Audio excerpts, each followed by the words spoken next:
Halo Sobat Spoilers, bagaimana kabarnya? Tentunya Millers doakan baik-baik saja. Jumpa lagi di channel Sektor Spoilers. Hari ini Millers akan bahas kelanjutan cerita dari film Battle Through the Heaven, yaitu episode 120. Seperti biasa, Millers mau ingatkan lagi bagi Sobat Spoilers, karena video ini mengandung spoilers, Mimin sarankan untuk tonton dulu episode-episode sebelumnya, biar ngerti jalan ceritanya. Tapi buat Sobat Spoilers yang gak sabar dan udah siap dengerin kelanjutan ceritanya, langsung saja kita gas ke ceritanya. Di episode sebelumnya, Xiaoyan yang mewakili keluarga Ye berhasil menyelesaikan tugas pertamanya dalam tes penilaian yang diikuti oleh 5 klan besar. Keberhasilan tersebut menyelamatkan keluarga Ye dari keterpurukan dan mengembalikan kehormatannya menduduki salah satu dari kursi penatua di kota Pil. Dalam 3 tahap tes yang dilalui Xiaoyan, berhasil menduduki peringkat pertama. Tidak hanya itu, bahkan Xiaoyan berhasil melampaui pencapaian dari Cao Ying, seorang penyihir dari keluarga Cao yang memiliki reputasi tinggi di kota Pil. Cao Ying yang menyaksikan dengan matanya sendiri di mana Xiaoyan mampu melampaui pencapaiannya dengan mudah, membuatnya tertarik dan penasaran, sehingga ia memutuskan untuk ikut berpartisipasi dalam tes ketiga. Dan benar saja, Xiaoyan mampu mengimbangi kekuatan yang menakjubkan dari Cao Ying. Bahkan hanya dalam beberapa lirikan, Xiaoyan mampu meniru teknik segel tangan dari Cao Ying dengan sempurna, yang membuatnya mengakui kehebatan Xiaoyan dan mengaku kalah dalam tes itu. Di episode berikutnya, dalam bayangan malam yang pekat, suasana ketegangan perlahan menyelimuti sebuah halaman sunyi di kota Pil Suci. Xiaoyan yang sedang berlatih teknik segel tangan merasakan hawa dingin yang menyesakkan begitu sosok berjubah hitam muncul di hadapannya. Dada sosok misterius itu berdenyut-denyut diselimuti oleh nyala api biru tua yang berkilauan seperti air laut transparan. Api itu bukan sekedar api biasa. Ia adalah Sea Heart Flame, api surgawi peringkat ke-15. Kehadiran api ini segera membuat The Glazed Lotus Heart Flame dalam tubuh Xiaoyan bergetar. Sosok berjubah hitam itu datang bukan untuk menangkap Xiaoyan, tetapi untuk merebut teknik Qi yang sangat berharga, yaitu Flame Mantra yang memungkinkan penggabungan berbagai api surgawi. Xiaoyan menyadari niat jahat dalam tatapan sosok tersebut dan mempersiapkan diri ketika sosok berjubah hitam itu mengklaim bahwa Flame Mantra sebenarnya adalah miliknya sebelum direbut oleh Yao Chen gurunya. Xiaoyan menahan amarah. Sosok itu semakin memperjelas niatnya dengan memunculkan penghalang spiritual yang mengurung mereka dari deteksi orang luar, memastikan bahwa tidak ada yang bisa mengganggu pertempuran mereka. Xiaoyan tak mau menyerah begitu saja, mencoba menghancurkan penghalang yang dibuat oleh orang berjubah hitam tersebut, namun hanya menghasilkan riak tipis. Pertarungan di antara mereka pun berlangsung sengit. Xiaoyan memanggil boneka iblis bumi untuk menyerang, namun boneka itu dilumpuhkan oleh kekuatan api biru tua sosok berjubah hitam tersebut. Tak berhenti di situ, Xiaoyan memanggil 3 jenis api surgawi miliknya, menciptakan teratai api yang melesat ke arah lawannya. Sosok berjubah hitam itu dengan tenang menyerap serangan itu, seolah meremehkan kekuatan dari Xiaoyan. Namun, Xiaoyan terus berusaha. Xiaoyan pun menggabungkan keempat api surgawi miliknya hingga menciptakan kekuatan yang bahkan mengejutkan lawannya. Saat pertempuran mencapai puncaknya, tiba-tiba terdengar suara tenang namun penuh kekuatan yang menghancurkan penghalang mereka. Aura besar menyelimuti area tersebut, dan dari kegelapan malam muncul Xuan Kongzi, seorang tokoh kuat dari Pil Tower. Sosok berjubah hitam itu terdiam, menyadari kehadiran Xuan Kongzi mengubah segalanya dan memaksanya untuk mempertimbangkan kembali aksinya. Dengan tatapan penuh kehati-hatian, ia menyadari bahwa waktunya untuk bertindak di kota Pil Suci telah habis. Xiaoyan dikejutkan oleh aura kuat yang tiba-tiba muncul dari langit. Ia segera menyadari kehadiran seseorang dari menara Pil dan menahan serangan api lotus yang sedang ia siapkan. Tak lama, Xiao Yixian dan Tian Huo bergabung dengannya, terkejut melihat halaman yang sudah porak-poranda. Kehadiran sosok berjubah hitam yang misterius memicu amarah mereka, menyadari bahwa serangan diam-diam itu terlewat dari deteksi mereka. Pria berjubah hitam itu memandang Xiaoyan dengan penuh kebencian dan menyatakan bahwa urusannya tak ada sangkut pautnya dengan Menara Pil. Namun suara tegas dari atas menegaskan bahwa Hall of Soul tak berhak bertindak sewenang-wenang di wilayah Menara Pil. Merasa terpojok, pria berjubah hitam itu mengancam akan kembali merampas api surgawi dan metode Qi Xiaoyan sebelum menghilang ke dalam ruang yang terdistorsi. Meskipun sempat beradu kekuatan dengan serangan Douqi dari Xiao Yixian, Xiaoyan berterima kasih kepada sosok dari Menara Pil yang telah menolongnya, yang kemudian memberi nasihat untuk lebih berhati-hati. Setelah sosok itu pergi, Xiaoyan, Xiao Yixian, dan Tianhuo mendiskusikan identitas musuh. Dari informasi Tianhuo, Xiaoyan menyadari bahwa serangan tersebut direncanakan oleh ahli kuat dari Hall of Soul yang jejaknya disembunyikan dengan baik. Ia menduga Sekte Xuan mungkin terlibat dalam pengkhianatan dan bertekad melacak mereka. Untuk memperoleh lebih banyak informasi, Xiaoyan memutuskan untuk menginterogasi Han Feng yang akhirnya mengungkap bahwa musuh mereka adalah Old Mugu, seorang sesepuh Hall of Soul dan mantan rekan gurunya Yao Chen. Menyadari kekuatan dan niat jahat dari Old Mugu, Xiaoyan tetap teguh menghadapi ancaman tersebut. Ia mempersiapkan dirinya untuk kompetisi Pil Gathering yang akan datang, berharap memperoleh 3000 Burning Flame demi memperkuat diri dalam pertarungan mendatang. Pagi itu, Xiaoyan keluar dari kamarnya dan mendapati Yezong menunggunya di halaman. Wajah Yezong tampak lelah namun penuh kelegaan. Meski ia masih merasa malu karena gagal melindungi Xiaoyan dengan baik. Setelah semalaman menyelidiki, Yezong mengungkapkan bahwa ia telah menemukan lokasi Sekte Xuan yang kini menghuni sebuah manor di sisi selatan kota Pil Suci. Tempat itu dipimpin oleh Chen Xian, putra kepala sekte yang datang bersama para ahli kuat, termasuk seorang elit yaitu Xuan Zun. Xiaoyan mendengarkan dengan seksama dan penuh amarah, namun Yezong memperingatkannya untuk berhati-hati karena bertindak gegabah di kota Pil Suci yang dijaga ketat Menara Pil bisa memicu konflik yang besar. Selain itu, ada kemungkinan Sekte Langit, sekutu kuat Sekte Xuan, ikut terlibat. Saran ini membuat Xiaoyan menahan diri, meski tekadnya untuk membalas dendam tetap berkobar. Ia memutuskan untuk menunggu momen yang tepat di Pil Gathering, perhelatan besar yang memungkinkan para alkemis bertarung secara sah di ranah khusus tanpa campur tangan pihak luar. Tak lama kemudian, Penatua Cheng dari Menara Pil datang menemui Xiaoyan. Sebagai perwakilan Menara Pil, ia juga menasihati Xiaoyan agar bersabar dan menghindari konflik di kota demi menyelamatkan banyak pihak.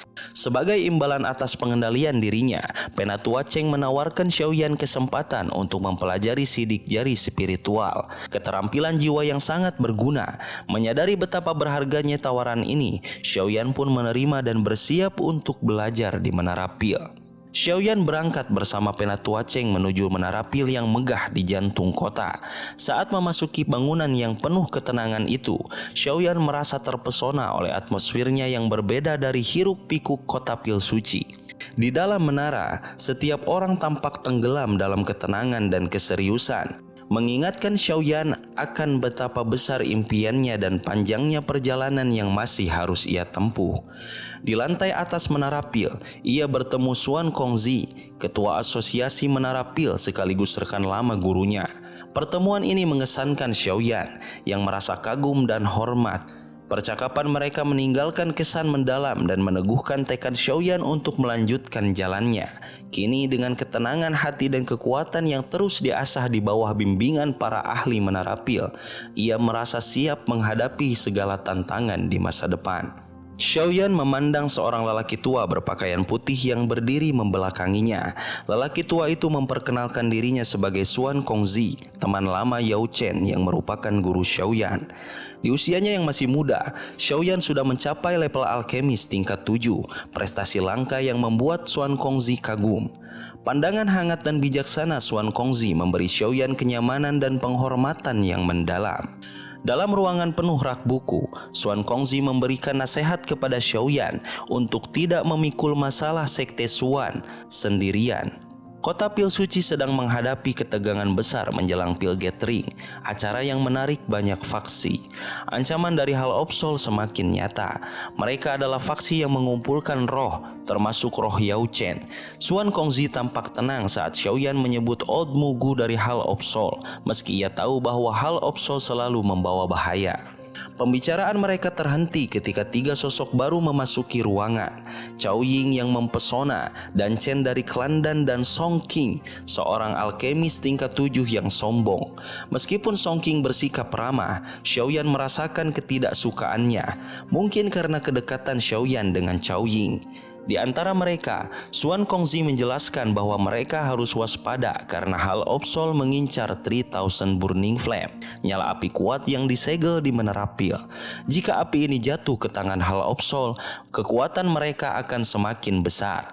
Xuan Kongzi berharap murid-muridnya, terutama Xiaoyan, dapat mencegah Hall of Soul merebut 3000 Burning Flame di Pil Gathering.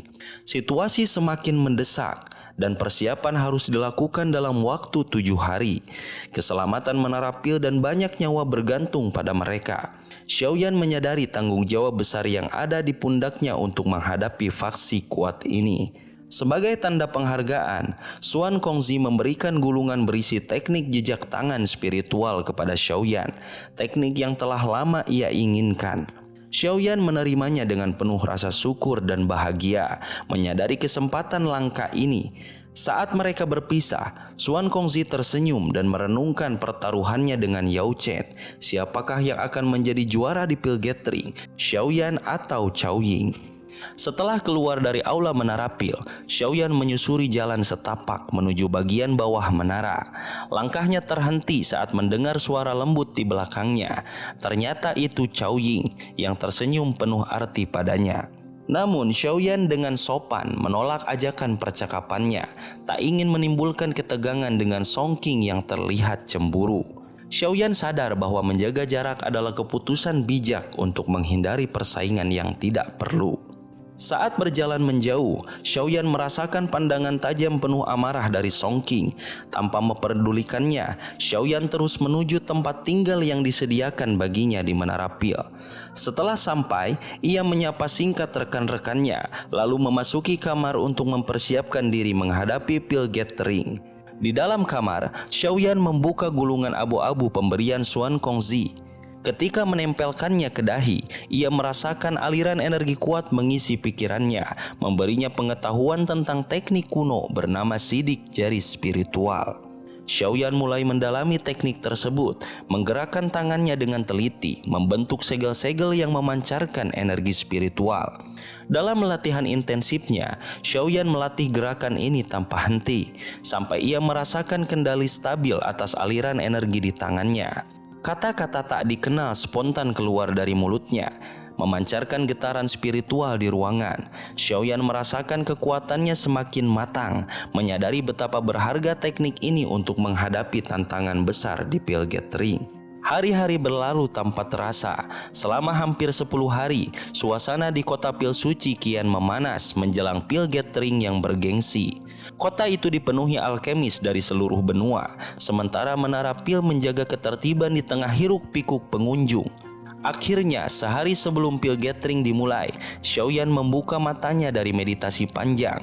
Matanya memancarkan keyakinan yang kuat. Ia siap menghadapi kompetisi besar yang akan menjadi ajang pembuktian kemampuannya sebagai alkemis. Di tengah keheningan ruangan, Xiaoyan memulai serangkaian gerakan tangan yang membentuk segel spiritual kompleks. Kekuatan yang terkumpul di telapak tangannya semakin kuat dan nyata, menunjukkan kemampuan dan kendali yang telah dikuasainya. Setelah berhasil menciptakan 3 segel telapak tangan yang kuat, Xiaoyan merasa tenang dan puas, seolah mendekati tingkat jiwa yang lebih tinggi sebagai seorang alkemis. Saat keluar dari kamar, ia menemukan Xiao Yixian menunggunya dengan setia. Dengan senyum hangat, Xiao Yixian memberitahu bahwa Cao Ying sempat mencarinya, namun ia telah dicegah agar fokusnya tidak terganggu. Mendengar kabar bahwa Pil Gathering akan berlangsung esok hari, Xiaoyan langsung mengingat bahan obat terakhir yang masih ia butuhkan untuk persiapan kompetisi. Beberapa saat kemudian, Yezong, Xinlan, dan Tianhuo datang membawa kotak giok berisi ramuan langka, termasuk anggur spiritual hijau berusia 10.000 tahun. Xiaoyan sangat terkejut dan berterima kasih atas dukungan ini, terutama kepada Xuan Kongzi yang telah mengatur semuanya. Bantuan ini disambutnya dengan rasa syukur, menyadari bahwa pil gathering kali ini akan menjadi tantangan yang lebih besar dengan banyaknya peserta alkemis dari berbagai penjuru. Dengan semangat membara, Xiaoyan mengenakan jubah alkemis ungu yang diberikan oleh Menara Pil, lengkap dengan lencana 7 bintang di dadanya. Bersama rombongan, ia berangkat menuju arena kompetisi, menyadari bahwa semua mata di benua Douqi kini tertuju pada ajang ini. Dengan keyakinan tinggi, Xiaoyan melangkah menuju Pil Gathering, siap menghadapi takdirnya dan membuktikan dirinya sebagai alkemis yang terhebat. Pil Gathering, ajang kompetisi bergengsi bagi para alkemis, menarik ribuan penonton yang memadati wilayah utara Menara Pil. Saat Xiaoyan tiba bersama rombongannya, mereka melihat lautan manusia menyemangati para peserta yang bersiap berlomba di platform-platform batu yang melayang di atas alun-alun luas. Disinilah para alkemis akan diuji untuk menentukan siapa yang layak melanjutkan ke tahap selanjutnya. Rintangan pertama yang harus dilalui para alkemis adalah alam fantasi, sebuah ruang penuh kabut abu-abu tebal yang diciptakan oleh fantasi Soul Beast. Kabut ini membuat para peserta sulit melihat dan merasakan lingkungan di sekitarnya. Menurut mereka, untuk mengandalkan kemampuan dan intuisi yang kuat agar bisa keluar dalam waktu terbatas, mereka yang berhasil akan maju ke rintangan berikutnya, yaitu alam pil.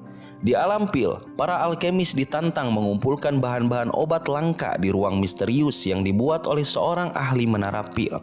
Bahan-bahan yang dikumpulkan kemudian ditukar dengan batu spasial, alat untuk keluar dari alam pil dan melanjutkan ke babak final di platform batu terapung. Tahap demi tahap ini dirancang untuk menyaring yang terbaik dari yang terbaik di kalangan alkemis. Sobat Spoilers, itulah spoilers untuk episode 120 dari Battle Through the Heaven. Tentunya spoiler episode 120 ini tidak akan sama persis dengan episode 120 sesungguhnya. Maka dari itu, jika ada kesalahan dalam kata ataupun istilah, serta kekurangan atau kelebihan durasi harap dimaklumi. Dan jangan lupa untuk mendukung channel ini lebih berkembang dengan cara like, share, dan subscribe, supaya kalian nggak ketinggalan update terbaru dari channel ini. Terima kasih banyak udah nonton sampai akhir. Sobat Spoilers, kritik dan saran positifnya silahkan di komentar. Terima kasih banyak udah nonton sampai akhir Sobat Spoilers. Kritik dan saran positifnya silahkan di komentar. Sampai ketemu lagi di video berikutnya. Tetap semangat dan sampai jumpa.